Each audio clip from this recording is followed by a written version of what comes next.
Life in suspended animation is the only way to cross gulfs in time. But what we find just impossible is quite natural for apparently simpler beings. The simple Artemia has gone beyond what we would call a pause in its biological cycle. Although they're not handsome, they're the main character of a real Sleeping Beauty story.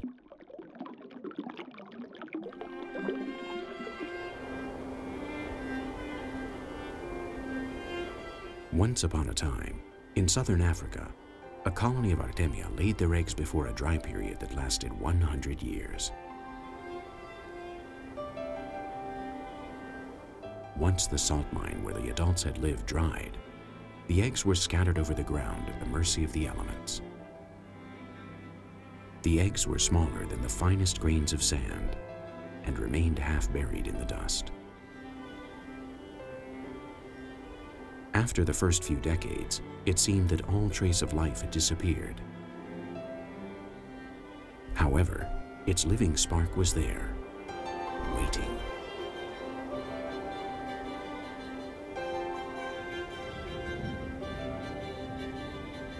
More than 100 years after the eggs were produced, the sky was gray and heavy over the thirsty ground.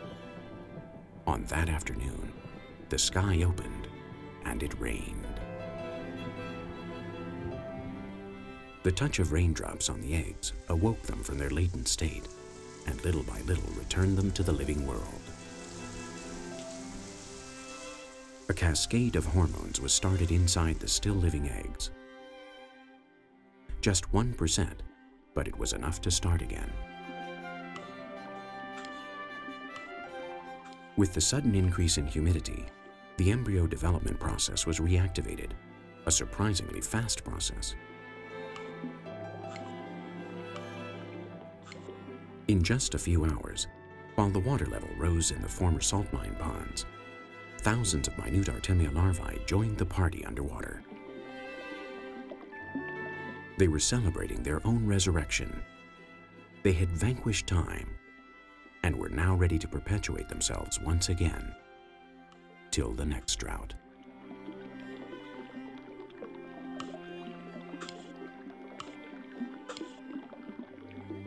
According to some studies, the temporary death-like stage of these crustaceans can span up to 1,000 years.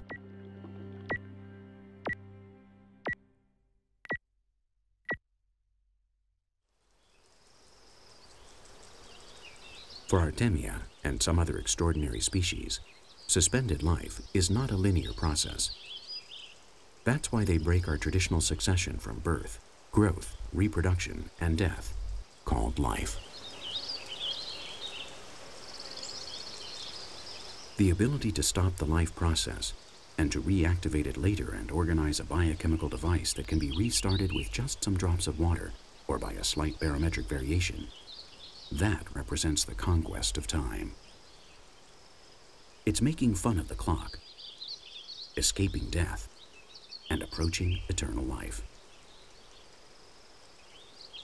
A dream as ancient as it is impossible for mankind. Eternity, however, is really seductive for man. We are the only animal that is aware that sooner or later, we are going to die.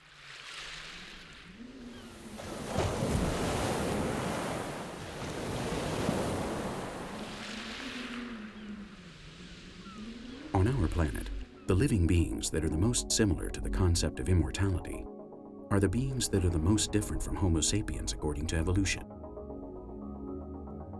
They are the most primeval living beings on the Earth, bacteria. For 3.5 billion years, each bacteria has split in two before its death. There are no parents, no children, no sex, just splitting. With time, bacteria may evolve, they may change, but they will be the original individual. The same individual that adjusts to the new ecosystems. It's a form of self-perpetuation. If the breed doesn't disappear, the bacteria will live forever, and multiplied by 1,000.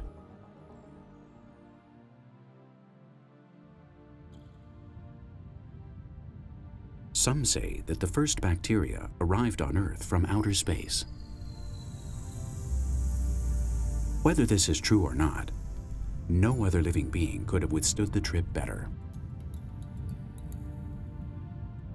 Therefore, even if we discard the idea that bacterial life may live outside our blue planet, nowadays it's possible that we may be the ones that will export them.